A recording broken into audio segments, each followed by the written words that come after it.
Welcome to Kellogg Company of South Africa. Kellogg's has taken pride in being an industry leader not only in the innovation, marketing, and nutrition of the products it produces, but also in creating a safe working environment for all persons on site. People safety, food safety, and quality are non-negotiable principles in the Kellogg factories around the world. Since people safety and the production of safe food is critical to our business, we ask all employees, contractors, and visitors to ensure mandatory compliance with all legal requirements as well as the site rules and regulations that will be featured in this video. As part of the Kellogg food safety practices, anything that is not part of our product ingredients is considered a food contaminant. Possible food contaminants could be dust, paint chips, paper, or any foreign material. As an organization and as individuals, we are fully committed to global EHS policies that protect our people, partners, customers, consumers, communities, and the environment that surrounds us. We strive to achieve and maintain zero incidents by providing all with a safe and hygienic working environment.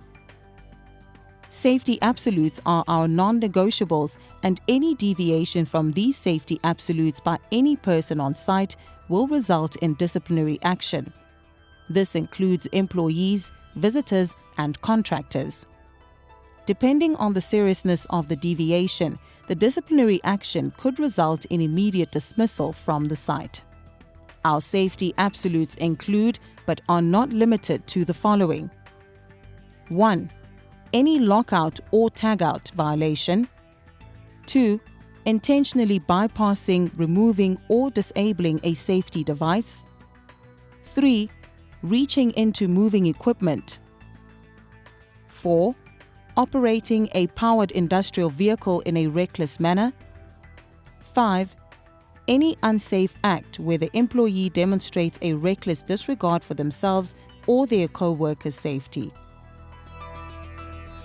Reverse parking is compulsory for any vehicle parking on Kellogg's property. This includes visitor, contractor, employee parking areas, and anyone allowed to drive on the site. No vehicles or equipment are allowed to remain on site for extended periods without written permission from the management team. All vehicles entering the main site will be searched.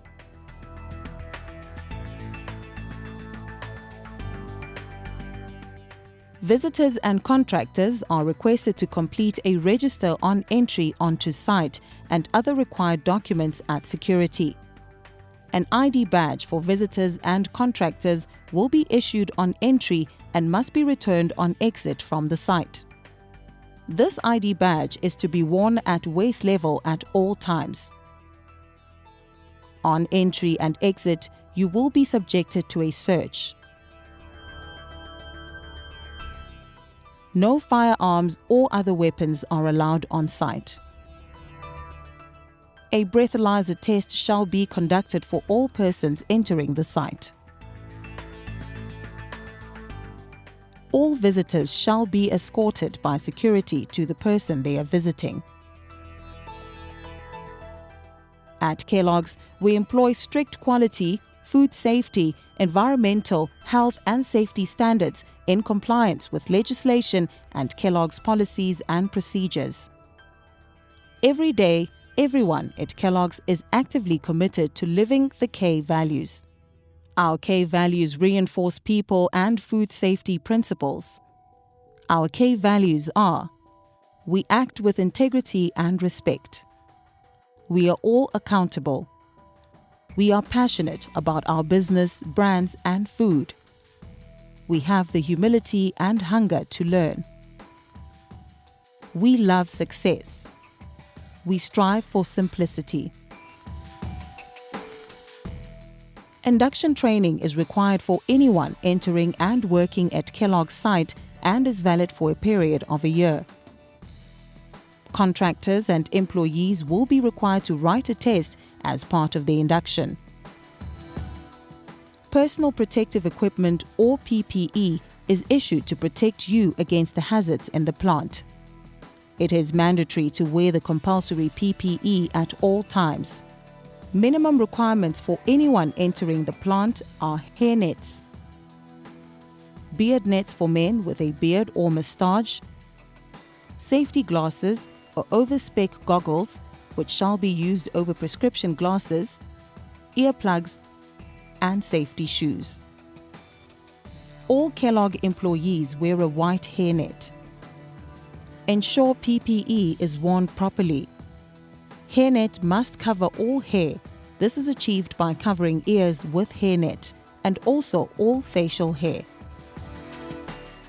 All visitors shall be issued with a visitor coat when entering the plant. Employees must use the company-issued uniform at all times. PPE must be clean when entering the factory. No jewelry is allowed inside the plant. The only exceptions are a tribal or traditional band or medical alert bracelet. Tribal or traditional bands and medical alert bracelets must be covered with a wrist cover.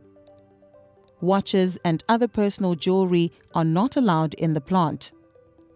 No glass is allowed inside the plant. Loose objects must not be stored in pockets above the waist, as these foreign objects could fall into the food stream and contaminate the product. Please note that drinking or eating inside the plant is not allowed. Please use the designated eating area. All food is to be stored in the food lockers provided. No cigarettes and matches or lighters are allowed in the factory. On entering the plant, you will first be subjected to a body search.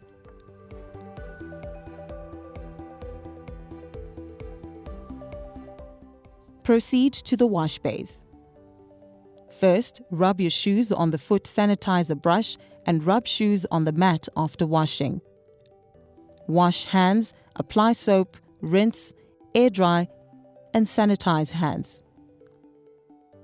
The factory is divided into zones: RTE, ready to eat, and raw zone, in other words, areas prior to food being cooked.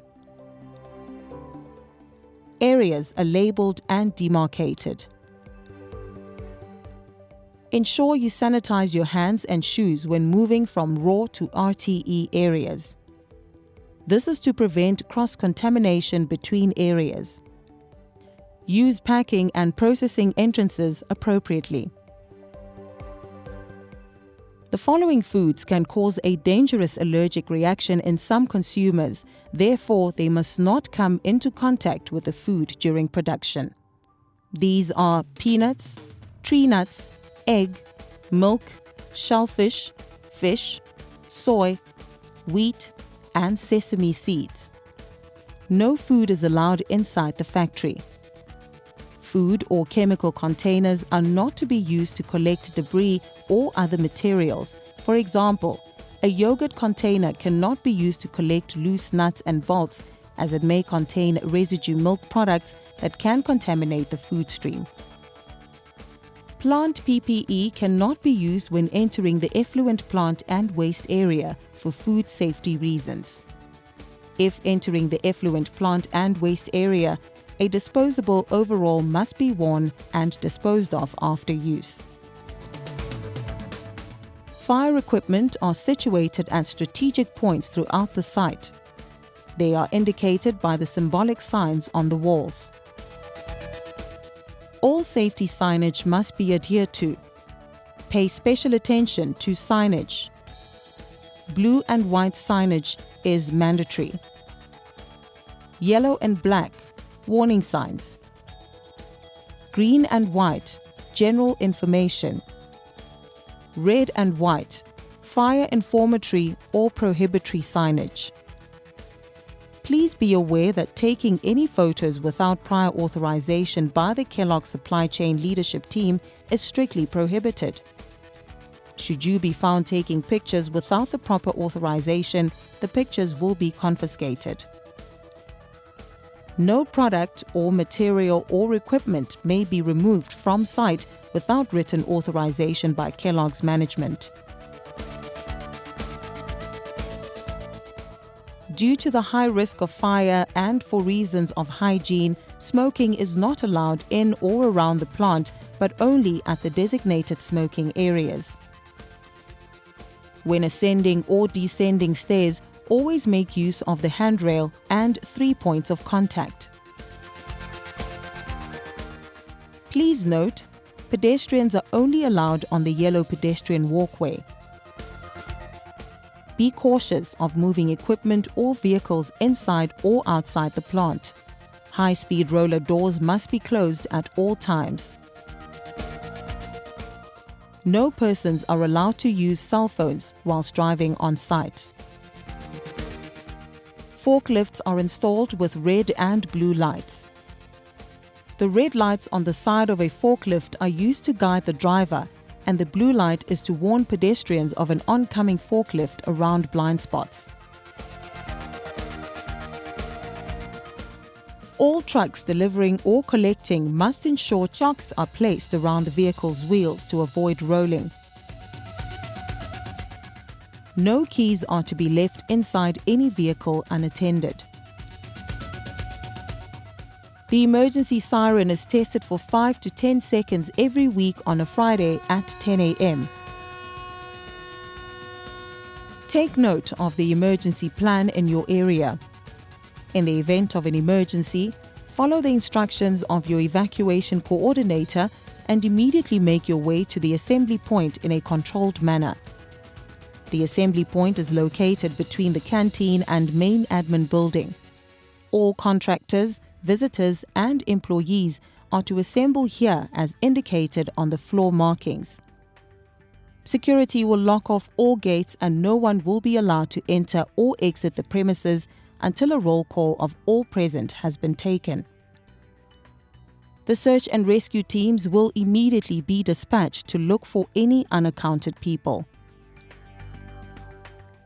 All incidents are to be reported to a Kellogg supervisor immediately. The EHS and quality and the occupational health practitioner must also be made aware of all incidents as soon as possible after the occurrence of the incidents. Incidents include near misses, first aid injuries, fires, property damage, environmental incidents such as spillages, blood spills, glass or hard plastic breakages.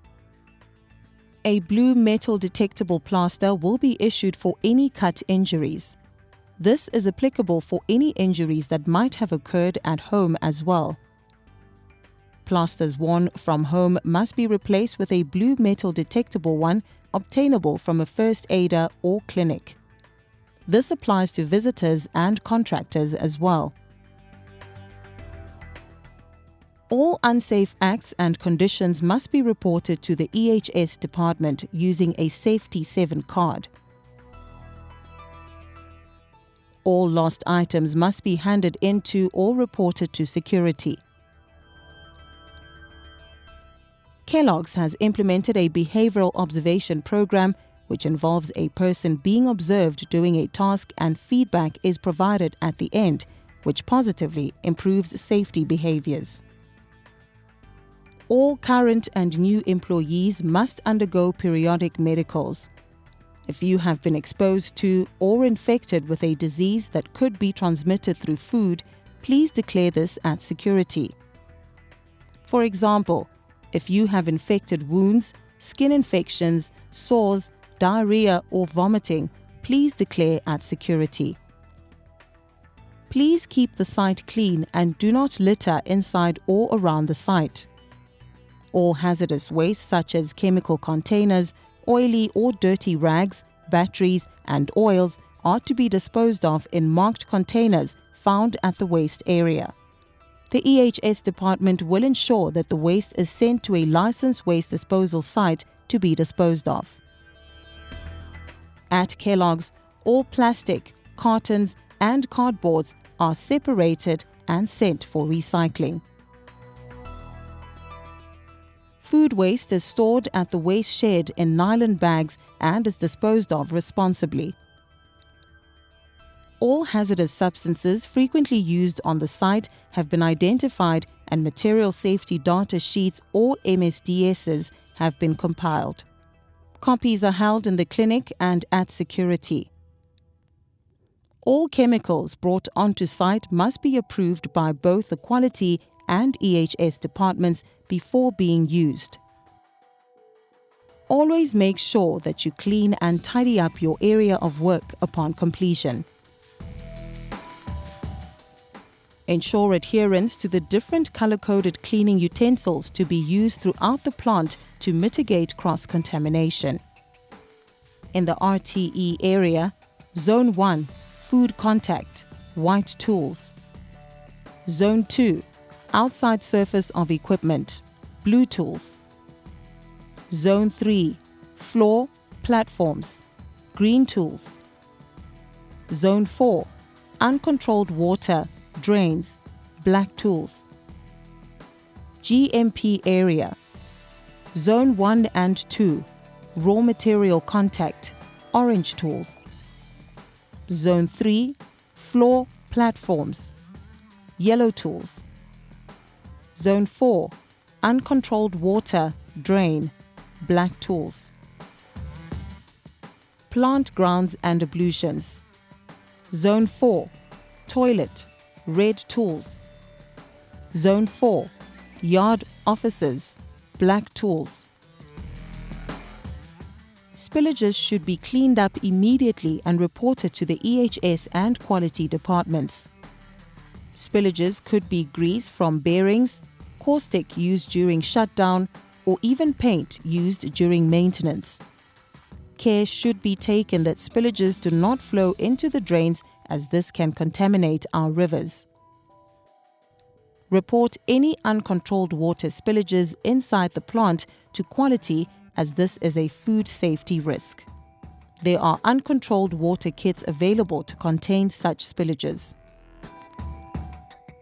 In the event of a glass or hard plastic breakage or crack, please immediately inform the manager of the area in order to initiate the glass breakage cleaning procedure. Under no circumstances are you allowed to work on any running or moving machinery unless it has been made safe by using Lotto or Lockout Tagout. Permits must be issued for the following jobs: hot work, working at heights, confined space, electrical work and hazardous energy, impairment of any fire detection system. All such permits can be issued by authorized permit issuers of the EHS department.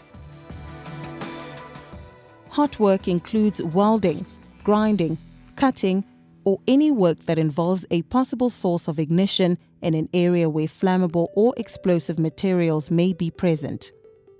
Requirements for hot work are to screen off the area completely using only welding screens. No combustible materials to be used to screen off the area. Ensure food streams are covered and protected at all times. Have a fire extinguisher in the area where the hot work is being done. Clean up the area before or after the work is done. Ensure that no dust is found in the air or on the floor during hot work. Use PPE. In other words, welding helmet and gloves. No glass lenses allowed, only perspex. Any work above ground floor is deemed as working at heights and will require a permit to work. PPE required for working at heights are safety harnesses, lifelines and hard hats with a chin strap. Copies of training records certifying a person to work at heights must be issued to EHS department prior to the commencement of any work at heights, as well as a medical fitness certificate for work at heights. Any work in a confined space, such as inside a vessel, oven, or manhole, requires a permit. Persons entering a confined space must have a valid medical certificate. A gas detection test must be conducted prior to entering into a confined space. Before working on electrical equipment and/or panels, ensure a Kellogg electrician has locked the area out and has issued you with a permit.